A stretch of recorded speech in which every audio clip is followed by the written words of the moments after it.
नमस्कार, आपका स्वागत है रसोई की पाठशाला में। और आज का विषय है कि एक ऐसा गरम मसाला जो सब पे यूज़ होगा, जैसे कि दिल्ली कढ़ाई पनीर बिरयानी, हैदराबादी बिरयानी या फिर पनीर पालक पनीर ग्रेवी टिक्का कोई भी हो, बस एक मसाला आपके सब खानों पर ये यूज़ होगा।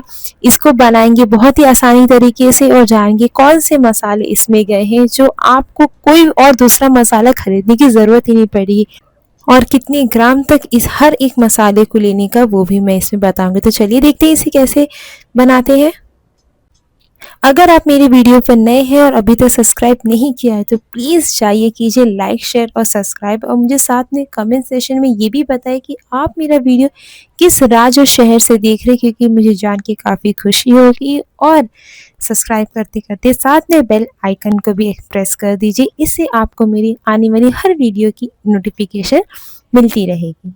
अब जो मुझे मसाले की ज़रूरत है यहाँ पे मैंने थाली में रख ली। इसी के साथ मैं बताती 20 ग्राम यहाँ पर काली मिर्च है, 4 बड़े तेज पत्ता है, पतर फूल जो 2 ग्राम है, 30 ग्राम यहाँ पर जीरा है, 8 बड़ी इलायची, 1 जायफल है, 3 ग्राम जावित्री है। फिर बाद में यहाँ पर मैंने सिनेमन स्टिक जिसे कहते दालचीनी 2 ली हूँ यहाँ पर। फिर यहाँ पर मैंने ली हूँ 20 ग्राम लवंग है, और फिर बाद में चक्कर फूल है 5, और छोटी इलायची भी इसी के साथ है 10 है, और यहाँ पर 150 ग्राम है धनिया। अब इसे हम मिलाएंगे, यानी कि एक साथ रख के तोड़कर, यानी कि थोड़े थोड़े बारीक इसके टुकड़े कर देंगे, जो हमें आसानी होंगे पीसने में भी और भूजने के लिए भी। तो मैं यहाँ पर देखो, मैं आपको करके दिखा देती हूँ कि कैसे करने का है। आप जब भी मसाले ले, या तो फिर सूखे कपड़े से उसको पोंछ ले, या फिर उसे झाड़ दे, यानी कि झाड़ के उसको यूज़ करने का है। इससे क्या होता है कि जो भी मिट्टी होती है, डस्ट होते हैं, वो सब निकल जाते हैं। कुछ लोग इसे धोकर अच्छे से सुखाते हैं धूप में, जिससे पूरे साल भर अच्छे रहते हैं, यानी कि फ्रेश रहते हैं।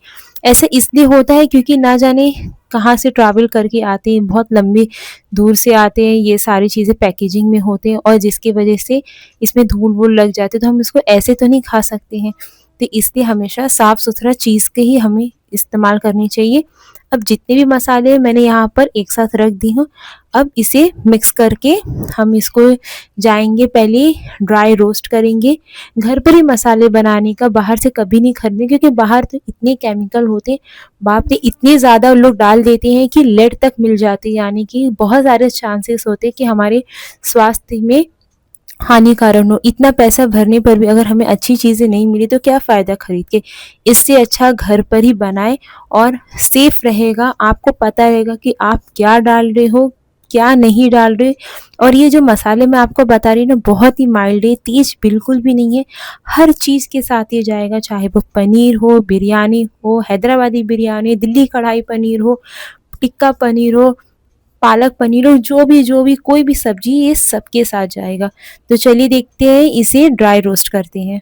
मैंने कढ़ाई गरम कर ली, और जितने भी मेरे मसाले थे उसको मैं यहाँ पर हल्का, यानी कि धीमी आंच में इसको रोस्ट करूँगी। अब आपको ऐसा सोच लेंगे कि मैंने सारे मसाले क्यों साथ में यहाँ पर ड्राई रोस्ट कर रही, यानी कि हल्का भून रही हूँ। इसकी वजह ये है कि मेरा कम है, और कम में अच्छे से जल्दी से मेरा ड्राई हो जाएगा। लेकिन अगर आपको ऐसा लगता है कि नहीं मुझे अलग अलग भूजने का है, तो जब वो आप बहुत ज़्यादा बनाते हो, जैसे कि यहाँ पर मैंने 250 ग्राम के इस हिसाब से मैंने मसाले ली हूँ।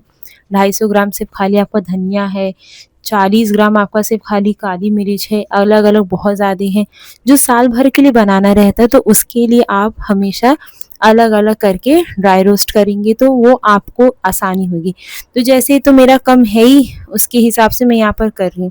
अब कुछ लोग इसमें स्टोर करने के लिए यहाँ पे इसमें नमक डालते हैं।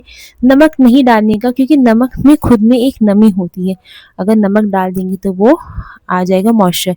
अब इसी तरीके से मेरा ड्राई रोस्ट हो गया। अब इसको ठंडा करके हम थाली में रखेंगे, रूम टेम्परेचर में रखने का। अगर आपने उसको इसी गर्मी में आकर मिक्सर में ग्राइंड कर दिया तो नमी तो आएगी, साथ में फंगस भी लग जाएगा, और बाद में ये लंबा भी नहीं चलेगा हमारे गरम मसाले। ये मसाले ठंडे हो चुके हैं, यानी कि इस लायक हम, मतलब थोड़ा हल्का गर्म होना चाहिए जो आप पीस सके। अब जैसे मिक्सर के अलग अलग डिब्बे होते हैं, उसी के हिसाब से अपने आप को डिब्बा लेने का है। जैसे कि कुछ मिक्सर में लिखे रहते हैं डब्बे ग्राइंडर में कि ये लिक्विड वाला है, ये इसमें चटनी पीस सकते हैं, इसमें दरदरा पीस सकते हैं। तो मेरा जो ये जो डब्बा है इसमें मैं मसाले पीस रही, जैसे कि पाउडर बनाने का है मुझे, तो वैसे मैं डाल रही। एक चीज़ आपको याद रखने का कि इसको आपको पल्स मोड में पीसने का, एकदम फास्ट भी नहीं करने का, क्योंकि अगर आपने तेज़ में इसको पीस दिया तो नमी आ जाएगी। और ना ही आपको इसमें नमक डाल के कुछ भी पीसने का। नमक डालेंगे तो फिर इसमें नमी आ जाएगी, तो नमी आ जाएगी तो फिर ख़राब हो जाएंगे, फिर फंगस जैसा आ जाएगा और ये मसाले आपके लंबे बिल्कुल भी नहीं चलेंगे। इसी तरीके से मैंने अपने सारे मसाले पीस लिए। देखिए कितना अच्छा दिख रहा है, कितना शाइनिंग कर रहा है, मतलब कि घर के मसाले। काश मैं आपको इसकी स्मेल, मतलब कहते नहीं कि मैं आपको इसका फ्लेवर या स्मेल सूंघा सकती कि मतलब आपको इसका पता चलता है कि कितना अच्छा है। अब यहाँ पर मैंने यहाँ पर काँच की भरनी ली हूँ। काँच की भरनी इसलिए ली हूँ क्योंकि इसमें लंबे समय तक मसाले चलते। स्टील के डब्बे में रहेंगे या प्लास्टिक के रहेंगे तो नमी आ जाएगी, और फिर अगर कैसे तो धूप आती होगी आपके घर में, अगर किचन में, तो ये इस तरीके से ना क्या आपके काँच के बर्तन जो रहते हैं मसाले को कभी ख़राब भी नहीं होते हैं। आपको आज की वीडियो में काफ़ी कुछ समझ में आएगा कि जब घर पे गरम मसाले बन सकते तो बाहर क्यों खरीदने का। और इन्हीं सारी टिप्स एंड ट्रिक्स को फॉलो करें और यही मसाले डालें। मैं आपको गारंटी के साथ कह सकती हूँ कि आप चाहे कोई भी सब्जी बनाएं, आपको स्वाद एकदम रेस्टोरेंट से भी हट कर आएगा। तो कमेंट सेक्शन में बताइए कि आज का वीडियो कैसे लगा। तो अभी के लिए बाय बाय, टेक केयर, स्वस्थ रहे, खुश रहे।